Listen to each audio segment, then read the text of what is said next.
Listeners, Season 3, Episode 4, here with Wray, the president of the Augusta Economic Development Authority. On this episode, we're going to be talking about that big question. What are local drivers here in the area? Who are those movers and shakers that are keeping our economy flourishing? We're going to talk about big projects, some notable companies who are doing great things here, some local programs helping uplift our youth through education and practical experience. It's going to be an episode you don't want to miss. It's live right now. Thanks for watching.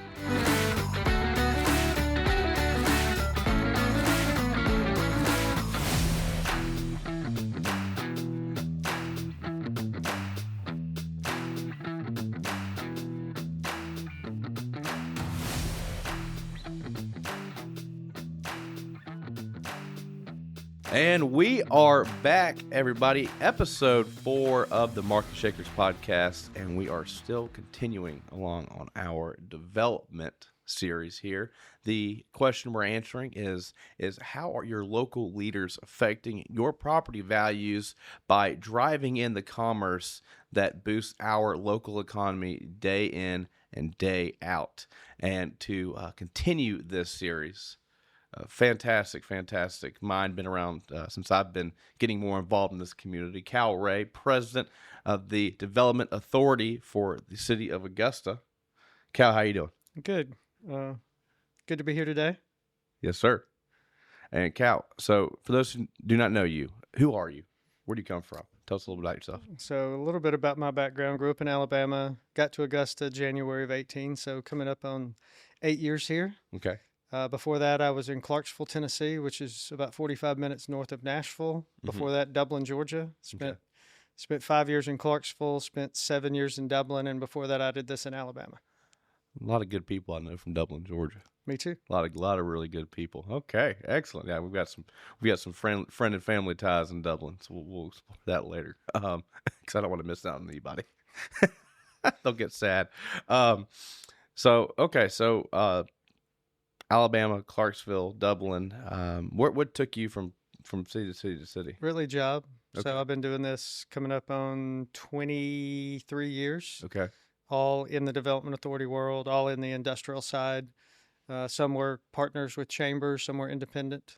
Okay. But really job to job, took me from place to place. And you were in Alabama previously or Clarksville previously? Previously, before Augusta, was in Clarksville. Clarksville. Okay. And you came down here and you were hired on as the president? That's right. Okay. Excellent. So tell me a little bit about that. What was how did you discover this opportunity? Were you approached? Did you reach out? Well, having been in Dublin for 7 years and making the jump to Tennessee, and I had connections to the Nashville market, so that's what got me to Nashville. But there had been calls from Georgia over the years while I was there to get back here, and Augusta reached out to me, said no a few times, and then the state reached out, said, why don't you give them a chance? And fortunately, the board back in 2018 or late 2017 finally convinced me to give Augusta a shot. Went through the process and enjoyed the entire time here in 8 years. 9 years. 2017 does not feel that long ago. Time passes quick. The days are long and the years are short. Oh my gosh. Exactly. It's like, God, I remember what I was doing 2017, 2018, and oh my gosh. So you've been here for 8-9 years, or past that 7-year itch a little bit. So yep. Seem to enjoy it. Okay. And very much so. Wife and the kids enjoy it too. Okay. Cool. And y'all are here in the Augusta area in Richmond County, enjoying it. And exactly. All kids are in Richmond County schools. Mm-hmm. So tell me a little bit about this. So when you moved to Augusta, I always love hearing this from people who've been here for the time you have. What expectations do you have coming to Augusta? What changed since you've lived here? What have you really just come to enjoy? What's kept you here? Well, the job. I love the job. Love the board, even though the board tends to have some movement. Enjoy my board members. Enjoy the independency. Is that even a word? I enjoy the flexibility they give us to come up with our program of work. How do we want to try to better Augusta? I actually enjoy the commission. The commission is open ear, even though politics can get in the way sometimes. The Augusta commissioners respect what we do. Our board members respect what we do. we've had a pretty good run over 8 years. Okay. And you know, and what you do, once again, this whole series, we just talk about, I drove through, what inspired me, I'll tell you what inspired me was, I was driving through South Carolina, and you have all these little mill towns. And, you know, you just see what has happened with these towns when these big industries have left. And we focus on the, you know, what the federal government's doing, and we focus on these big presidential elections and all the hoopla and how popular it is. And then you take that and you look at the numbers from between those elections and then the local elections and the local leaders who are making decisions to hire people like you. And, you know, in my opinion, I think it's very clear once you look at it. I mean, it's what you do is far more important to our area than what, you know, someone in Washington, D.C. does. I agree with that. Right. Local is so much more important. Yeah, the federal government, you can take advantage of some opportunities sometimes, but local decisions really drive what we do, drive how a community can grow or fall into disrepair. Mm-hmm. Mm-hmm. And like I say, we're not going to get into politics. You know, we have some elections coming up. We really do. And, you know, I think it's, you know, one of my goals with this series is to really push, you know, we need to show up and we need to vote. We need to look at those candidates and make informed and strong decisions, because once again, those candidates get elected. They look at people like you and they say, Cal's a great qualified person to come out here and lead the charge for development in the area, and good things come from that. So enough on that part. So, you know, what is, I would think one of the things that you really enjoy about your work is that it's not monotonous. It's not the same thing every day. But tell me a little bit about what you do every day. So our entity was created early 70s. Like many development authorities in the Southeast, it was designed to bring jobs to these smaller communities, especially in the 70s. Communities were a lot smaller, and it was to find ways to bring jobs and to diversify the economies. So when I got here in 18, our office had really become, we're chasing large employers. Everyone else, good luck, but don't bother us. Mm-hmm. So we really tried to look at that and change it. We want to partner with our chambers, our CVBs, the other entities that try to do development in Augusta. And it's not just big business, it's also small business, it's medium-sized business. How do we find different opportunities for all the citizens of Augusta to have quality jobs that are careers and not just a job? They can support a family, they can improve families. Obviously, we have a large poverty rate in Augusta. How do you help get people out of poverty, and how do you find the right employers that can impact those families' lives? Okay. And so you're connecting. See, what I'm hearing is you're working with all these different groups, and you're just connecting, and you're constantly.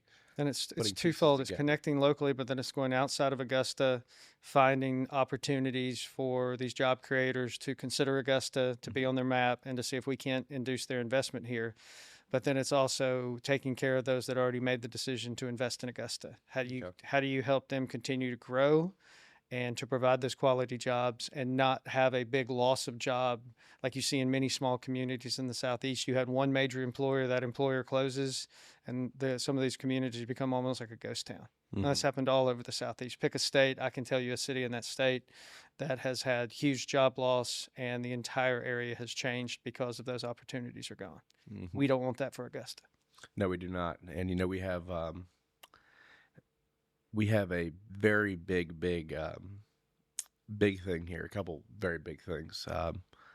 I was talking to a real estate professional outside of Hawaii, or in Hawaii. He was in Hawaii for years, and he was in there in the 90s when they had 3 bases shut down.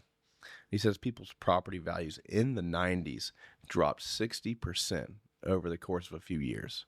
60%. That's like triple of what the 2008 crisis did on the big scale. So, you know, that's your federal level, that's your banking, that's your regulations, that screws up. Everyone gets this big old crash happens, and over the course of 2-3 years, you've lost anywhere from 15 to 20% of your home's market value. You go to Hawaii, and your local your bases get removed. And they're akin to any large employer. It's just numbers. 60%, 60 over the course of a few years. That is so wild. What can like what can I do to make, like, as a citizen of Augusta, what can I do to help me? Yeah, so when we're marketing Augusta, we want the way we approach is we show a company everything. Mm-hmm. We want to show them the good, the bad, where they can be helpful in improving the community. And a lot of the investment we've had in Augusta, they bought into that. Mm-hmm. They don't just build a building, hire some people, operate, and they're kind of in a bubble outside. We want them involved in the community. We want them working to make a difference in improving the community. And many of the investments that we brought to Augusta, that's exactly the approach they take. Mm-hmm. They want to be in a community that's a quality community, and that as they have to recruit people in, if there's someone here that can't fill a job, they want a community that's strong and someone would want to move here and live. Just like myself and my family did, we had to make a decision, is Augusta the place we thought we wanted to raise our children? Mm-hmm. And for us, it was. But a lot of the investments that we brought here, the executives of those companies felt the same way. Okay. They're sending executives here, they're hiring people locally, and they want to see those people thrive and they want to see the community thrive. So a lot of our industries are involved in philanthropic activities within the community because they want to see the community grow and they want to see everybody in Augusta continue to improve. There's all these organizations. It's so fun to see these bigger companies get involved with, like, good organizations like Habitat, or you've got Safe Homes. They're big. I participated in that, and it's fun to see these big companies come from outside the area, build here, and now they're sponsoring things. Yeah. And it's fun. That's exactly what happens. I do want to ask one more question for you on the decision to move here. Was there one thing that you mentioned that you said no a few times? I did. So was there one thing that kind of just flipped that switch? Well, I didn't like the approach of, if you're going to create hundreds of jobs, come see us. We'll try to help you. Everyone else, good luck, but don't bother us. I didn't like that approach. Mm-hmm. My predecessor here had been here a long time. The authority was kind of set in its ways. But the board really sold me. And when I come to a community, when I'm looking, because I've made a few jumps over my career, it's how does that entity that I would be working for involve itself in the community? Mm-hmm. How do they play in politics? How do they play with your elected officials? And how do they make a difference in the community? And the board at the time in 2017-18, they were well connected in the community. When I was here on interviews, I met with elected officials, I met with community leaders, and everybody had this vision of Augusta. We want to improve it. We're right on that precipice of really doing something great for Augusta. We just haven't gotten there yet. Mm-hmm. How do we push over that? And across the board, you've got warts in the community, but everybody was trying to find ways to improve that. And that's what really sold me on the community, was we want to improve the community, and you have a blank notebook on how you want to do that. Mm-hmm. I was fortunate. I got to hire the entire team. I've got an employee who's been there 26 years, but everyone since I've hired, we've assembled a team. Cheney Eldridge, who you probably talked to, who now runs Columbia County. She worked for me for 5 years before taking that job. Mm-hmm. But besides that, my entire team has been there for at least, I've got 2 7-years now, a 3-year, and then one that's just crossed his anniversary date. But we've got a solid team put together. My board has had some turnover with elections, but I still have a core group of board members who were here when they hired me, have mm-hmm. kind of seen our vision and have supported that vision. So having a team in place, getting to hire a team, having a group of community leaders who wanted to see Augusta grow, that's what really sold me on the community. And no matter what group of people they put me in front of, they all had that, we want to see Augusta improve. And that's what really sold me, because not every community feels that way. Some communities are like, we're good where we are. Just leave it be. And my approach is, if you ever just say we're where we want to be, you're going to start falling behind the other communities who are trying to improve. Mm-hmm. You can never just say, okay, we got to where we want to be. Mm-hmm. If you get to a goal, what's your next goal? How do you have continual improvement throughout the community? That's why we partner with the Chamber, we partner with the Downtown Development Authority, partner with the CVB, partner with the technical colleges and the universities, partner with Habitat, partner with the other agencies within the community, because we all have to be finding what's that next goal for improvement for the community. And I saw that in Augusta. Okay. There's you big bald Dylan guy? Nah, I'm not. He has doesn't matter. He has I'm not either. He's a little tough to get into. It's okay. But he's got this quote. He says, those who don't get busy living get busy dying. You can say you can swap in living with growing. Yeah. Oh, absolutely. And yeah, I think it rings true, right?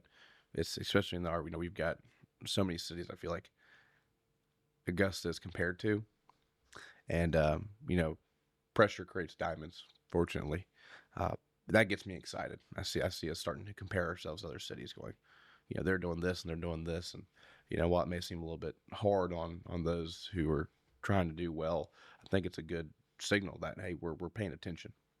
And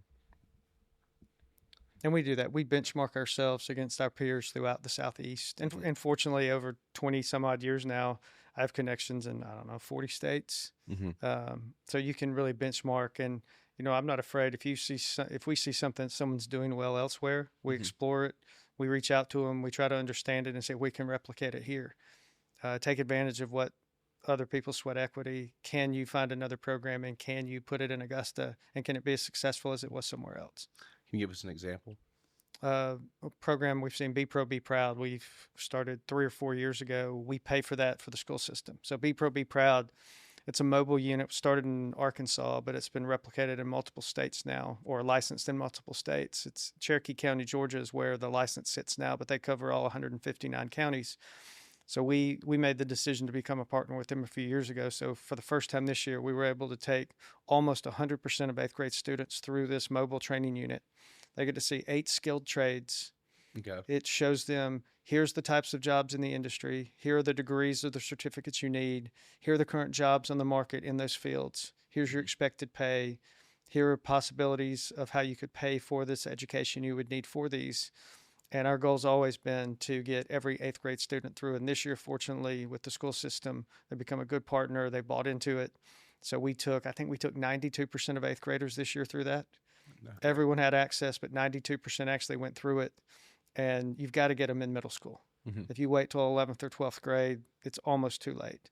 You've got to get them interested early and give them pathways, and then give them options for what they want to pick and pursue, and to see how they can, start quickly, get the education or the certificates you need or the skill sets you need, and then actually have a well-paying job and start creating opportunities for yourself. Okay. So I'm excited about that. And that was a program, like I said, started in Arkansas, and I was good friends with the developer in Cherokee County, who is now the deputy commissioner for the state.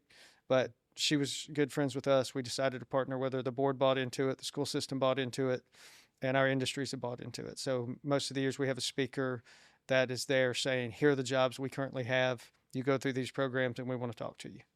And it gives them a real world example of, if I do this, here are some jobs locally in my own community that I can have, that I can support my family and grow and support my kids. Okay. It's Be Pro, Be Proud. That's correct. Well, in our industry, I tell you what, these trade positions are just the income potential. Yeah. Wow. So, and my oldest son, who's now 30, he's an electrician.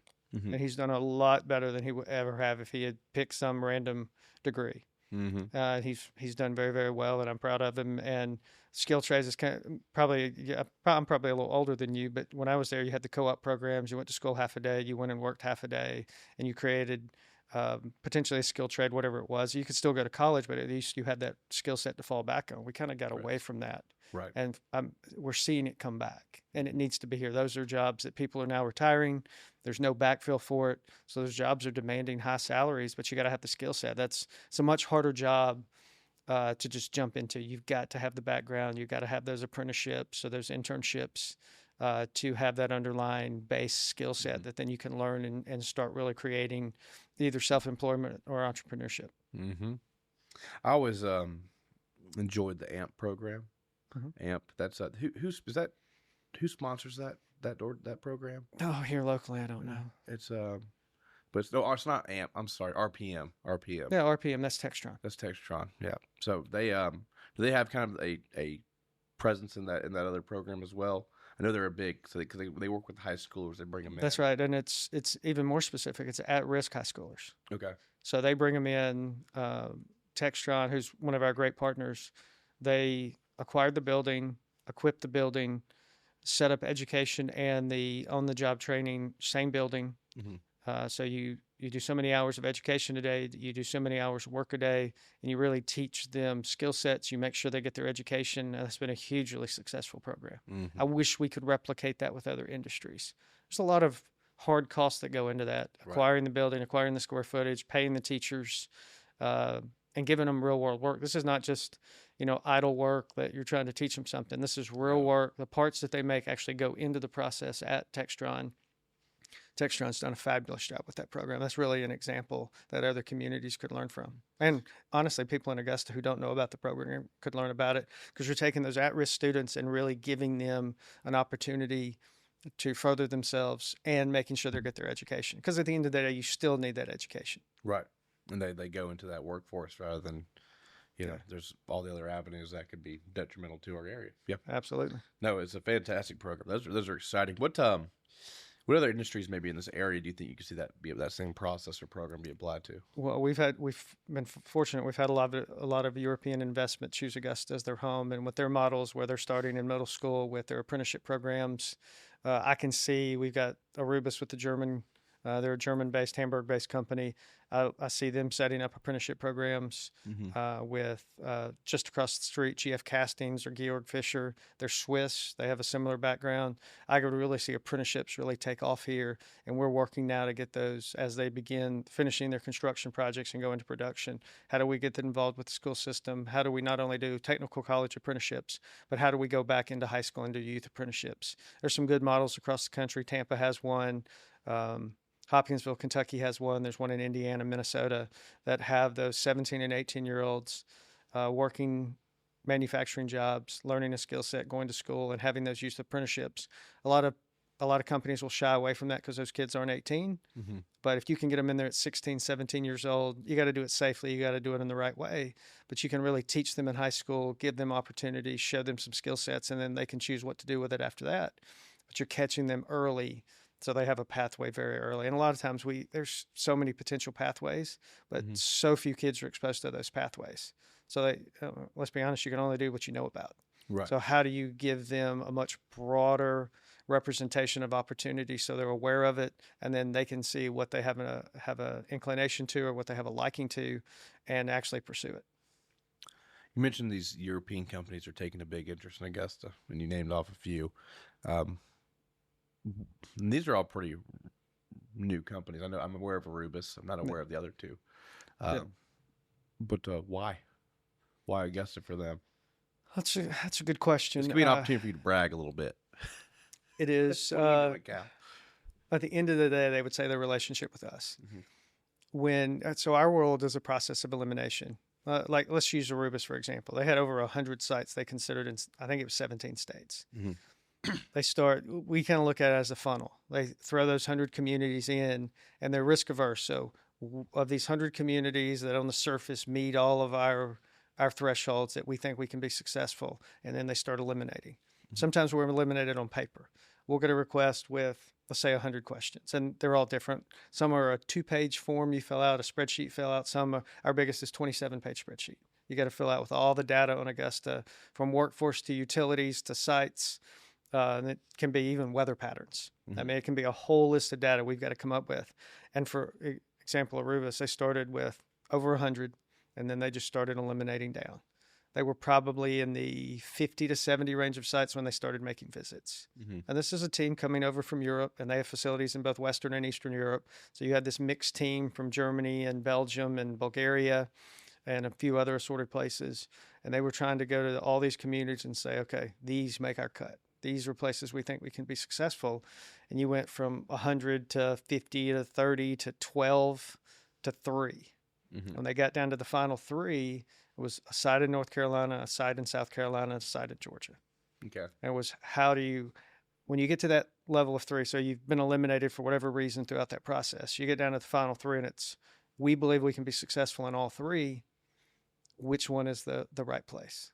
Mm-hmm. And they would tell you our relationship, our open, honest, like I said, we show the good and the bad. The worst thing we want to do is do what people call that Chamber of Commerce tour. You show them all the great things about the community, and then they get here and you left out all the bad. Right. 5 years from now, they're gone. Mm-hmm. So how do you show them, here's all the great things we have, but here are our problems. if you locate here, we want you to help be a solution for the problems. And a lot of companies buy into that. They want to be here. They want to see that community grow, like I mentioned, and they help find solutions for you. And that's really what happened there is we said, here's your full picture. And Aruba said, we want to be a part of that solution. Providing a purpose. Exactly. Yeah. It's not only job opportunities. I mean, they're very involved with, I don't know, 6, 8, 10 organizations locally, from Ronald McDonald House to the Heart Association. A lot of the places they want to be involved. They want their employees to be involved. A lot of times they pay their employees who go volunteer. Mm-hmm. They'll pay them their normal hourly wage to go volunteer. And that helps people volunteer when you're still getting paid to go volunteer. And Arubis has taken that on themselves. That's not something we said you got to do. That's something they said we want to do. Interesting. Wow, I was not expecting that. That caught me off a little bit. I was like, volunteer and payment are two typically very separate words. Well, and that's top to bottom. That's not just your hourly employees going out and volunteering. That's your executives. That's your CEO. That's your COO, your CFO. They're all going out and volunteering too, and sitting on these boards and trying to make a difference. Okay. Augusta itself, we got some pretty big things coming up. Like the big one is going to be the entertainment center. Yeah, absolutely. Right. That's huge for us. Huge. I always thought it was wild that the Georgia Dome gets built in like the 90s and gets torn down in 2017, and we have this JBA from 1970 something, and we still had it until a year and a half ago. Yeah.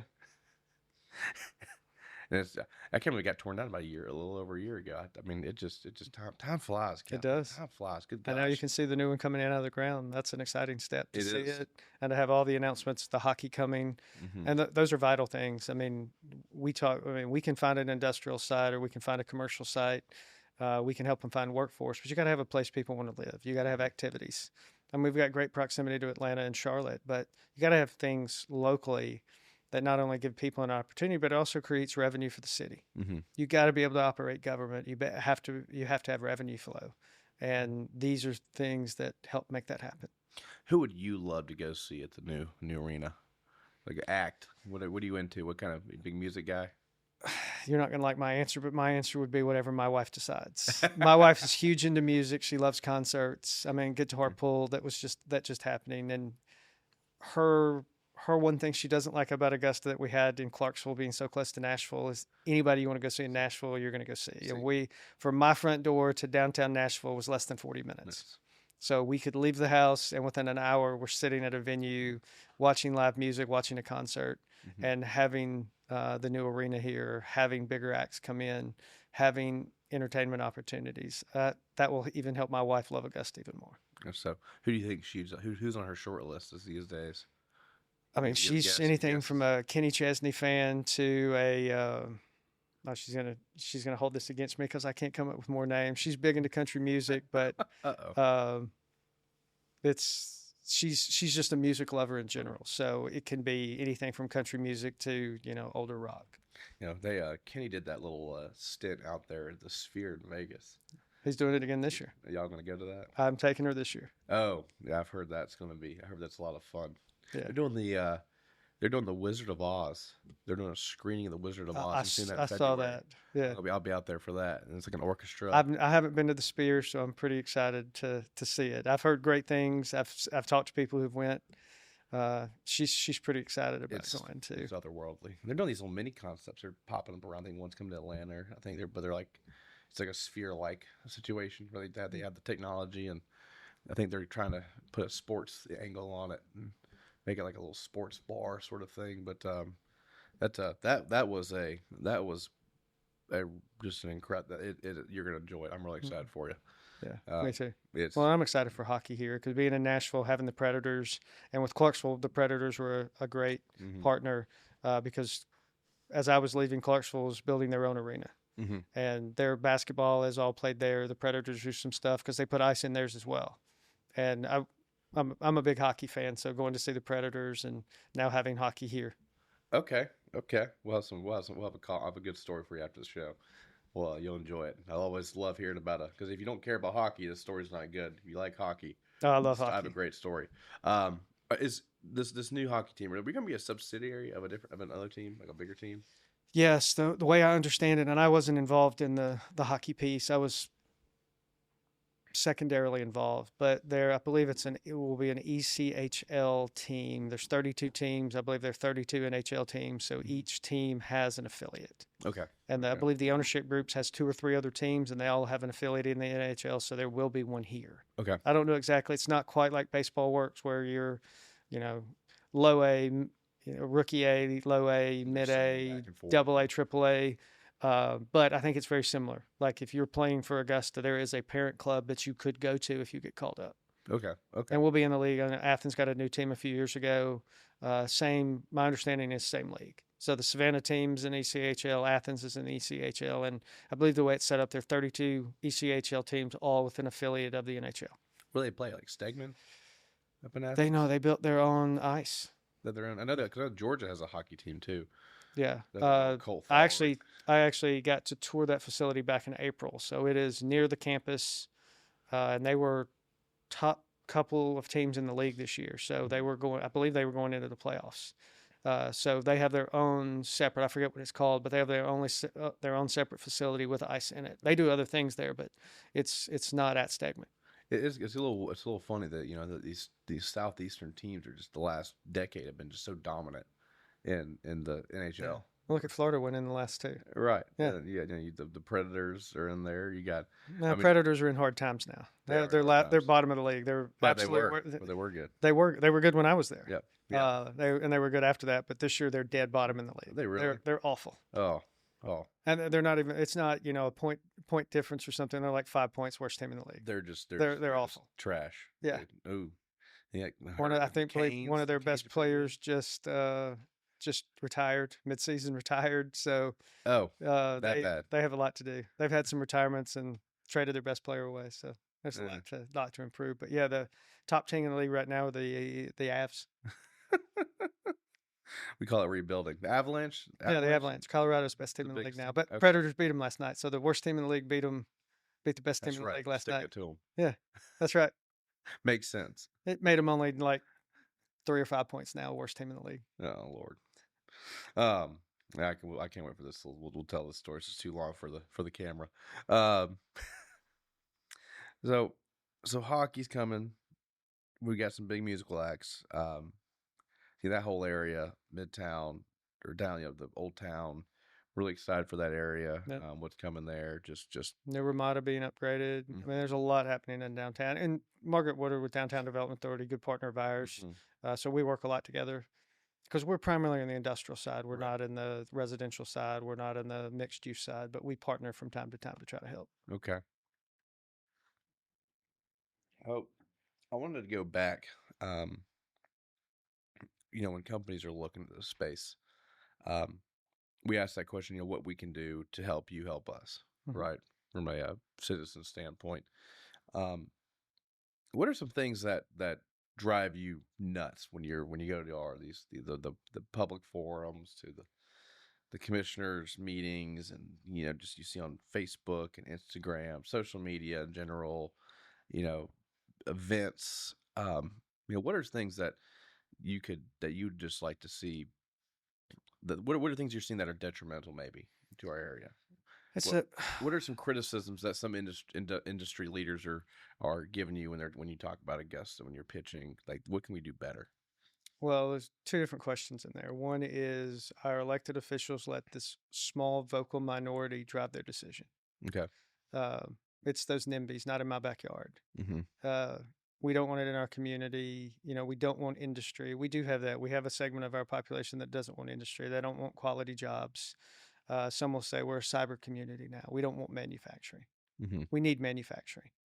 You generate wealth in your community from manufacturing. Mm-hmm. Now, you got to do it right. There are bad industries. There are environmentally dangerous industries. We don't recruit those. Mm-hmm. We recruit quality industries with good jobs that build quality facilities and have environmental protections, and they want to be good for the environment. Mm-hmm. So those are the companies we're after. Those are the ones we want. Everyone lumps manufacturing into this old mindset of manufacturing is dangerous. It's going to pollute the planet. We don't want it. So let's just all send it to China and let them have no regulations and just do whatever they want.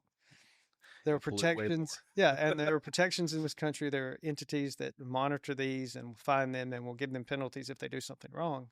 Mhm. But we need a diversified economy of opportunities for all skill sets and all people within our own community, and manufacturing plays a key role in that. The healthcare that we have here plays a key role in that. The manufacturing, which is a key industry driver, Fort Gordon's a key industry driver. Savannah Riverside's a key industry driver. We need all of those. We need all of those different opportunities from the diversity of pay and skill sets, because everyone needs progression in their life to bigger and better opportunities. And it takes all of those different players in the community. And just to say blanketly, we don't want any manufacturing. We don't want any more healthcare. We don't need a new hospital, whatever it may be. We don't want a data center. Mhm. That's the Columbia County conversation right now. There's a place for all of it. It's got to be done responsibly and right, but it's not a blanket no for everything.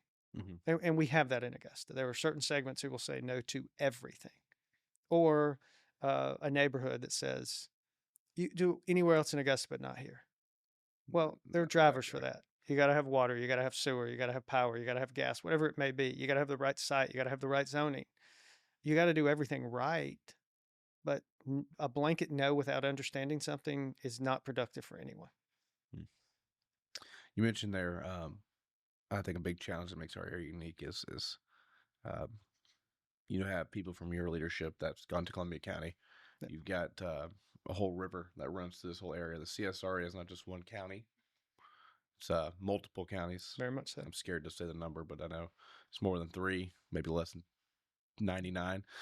Definitely less than 99. I think it's technically 7. Yeah. But the CSRA makes up a lot, and you have a unique situation where you're in a city that borders a completely different state. Yep. Um, Clarksville was the same way. Clarksville was the same way. Was that part of maybe why they were looking at? I'm sure there was some segment to that, because Hopkinsville, Kentucky was the next county over. Christian County, Kentucky, Montgomery County, Tennessee. Same there. The military base there, Fort Campbell, split both. Okay. It was actually Fort Campbell, Kentucky, because the post office was on the Kentucky side of the military base on post. So Fort Campbell, Kentucky. It goes right through the middle. It does. Who picked that spot? So about 60% of the post confusing. is in Montgomery County, 40% in Christian County. Mm-hmm. I think there's another county, Todd County, maybe, whatever it was. But we had a good relationship with Hopkinsville. And here, I don't think many people realize this. You got Cheney over in Columbia County. Before that, Robbie Bennett. You probably know Robbie. Mm-hmm. And Robbie helped get me here, too, because I'd known Robbie 10 years before I came to Augusta. Because I'd been in Georgia before, and then Will Williams and Aiken. Mm-hmm. The thing that people don't know, well, probably we don't talk about enough, is we travel together. Right. We market together. We see this as a region. And for me, if something locates in Columbia County or in Aiken, it helps us. Mm-hmm. You mentioned your numbers, guys. So for Augusta itself, 54% of the people who work in Augusta live in Augusta. That means 45.5% of the people who work in Augusta every day commute into Augusta from about 14, 15 counties. Wow. Biggest coming from Columbia County. 31,000 a day come from Columbia County to work in Augusta. Okay. 11,000 come from Aiken every day to work in Augusta. But for us, we have every county there. Those 7 counties, or really probably more like 12 counties. Every one of those counties needs to be growing. Mm-hmm. We need housing in every one of those communities. We need industry in every one of those communities. We need retail and commercial in every one of those counties. And our 3 offices, and then Austin and Burke County, really the 4 offices, we work together. I mean, during COVID, my counterpart in Burke County had COVID. I did their site visit for him. I showed the company around Burke County and their sites to try to help them locate in Burke County. You had to know Burke County. What you Absolutely. I know Aiken. I obviously don't know it as well as Richmond, but I know enough to show them around to hopefully keep them in the mix. We've had joint dinners, Robbie and I, before Robbie took the job at the CRO. We had a prospect in, and we had a joint dinner. We did a joint site visit. We showed them Richmond County sites, showed them Columbia County sites, and then all had dinner together. Mm-hmm. It's competition, but it's friendly competition. Because, like I said, if a company locates in Columbia County, they're helping the citizens of Richmond County. Right. So that's a win for all of us. Rising tide mindset. Yeah, absolutely. And we've all have that. Cheney has that mentality. Will, Austin, myself, we all have that mentality. Our staffs have that mentality. Our staffs work together. We just did the joint housing study. We do joint labor studies. Um, we help each other with strategic plans. How can we better? We help with trying to find the right sites. One of our biggest problems right now is there's no industrial buildings. There's no industrial sites. There's no inventory. That's a good problem to have. It means we put people on the sites and there are jobs created on the sites, but we need more product to show companies so they potentially can invest here. Land. Yeah, land and buildings. Okay. And we still have a little bit of land, but there are no buildings. No. Okay. And we need buildings. I mean, you just build the buildings and then someone comes. How does that work? yeah, spec. You call it. Most people would call it spec buildings. You put up a 50,000 or a 300,000 foot shell. And then you have something to market because it's really right now with tariffs and a lot of things happening, it's time to market. If you want to build a building, it's 12 to 18 months from even after you get through all the due diligence and then you break ground, you pour your foundation, you put your walls up. It's going to be, and then get all your equipment installed. It's going to be 18 months to be operational. If you need to be in the market in 6 months, you got to have an existing building. And we lose projects because there are existing buildings in other communities. And they can take an existing building and retrofit it to their own needs and be operational in 6 months. That year is a big time difference for a company who needs to be in the market. How do you go about breaking ground on a building for future use? What does that process look like? So with property we own, or even some of the private landowners here that we partner with, so the way we do it, like our corporate park, for example, it's 1,800 acres. When I got here, the only industry in that park was Starbucks. We came up with an entire plan. We did all your environmental due diligence. You did all your geotechnical due diligence. We came up with water and sewer plans, power plans, natural gas plans, telecommunication plans, road plans, and had it all laid out. If you locate in this park, here is what we're going to build over time. Okay. Here are full plans, full layouts of what's going to happen. So Aruba's located, Pure Cycle located, Georg Fisher located, Nick Zero located. You now have 4 additional industries in there because we had all that work done ahead of time. So we've got a new 1,100 acre site that we're working on just south of the corporate park. Same thing now. One of the SPLOST requests in there is for sewer to cover that area. Now the project covers sewer for that site, but it also covers sewer for another 1,500 home sites, retail commercial sites. We did the same thing. We started with geotech. We started with wetlands delineation. We started with environmental due diligence to make sure we had a full plan.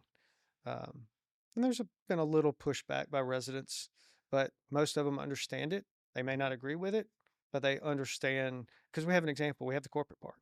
Right. They see what we did, the quality employers we put in there, the lack of environmental problems that we've had with our industries, and that's what we hope to replicate. You mentioned in there just what I like to hear was that the infrastructure of the sewer, the water lines, building that out, and what else can tie into that as a result of this project. Sewer lines are a huge deal for a lot of people and a huge cost. I've seen more deals killed by lack of sewer lines. Same, and especially because our goal is to have the entire county grow. Right. Well, when you get too far off of Windsor Springs or Tobacco Road or Peach Orchard or Deansbridge Road, you don't have sewer. So it's hard to do anything more than a single family home on septic because you don't have sewer. Right. And sewer's expensive. You've got to have a plan.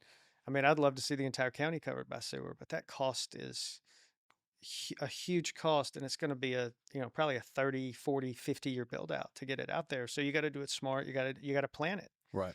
So right now we're trying to go down Mike Pageant, cover that area, and then hopefully eventually we can wrap it all the way to Peach Orchard to Windsor Springs, and open up more areas for both residential, retail, commercial, and even industrial growth. I like it. Let's get off on this last question. Let's end on this last question. Cal, thank you for your time. Absolutely. I've enjoyed it. One thing. 2026 is about to be here. Oh my gosh. It is. One thing this upcoming year that you were just tickled to death, most excited about, really looking forward to, all those things that's happening here that you're just really pumped about. You may have already talked about it. Kind of. So I'm excited by the activity we have. Okay. Now tariffs, hate them, love them.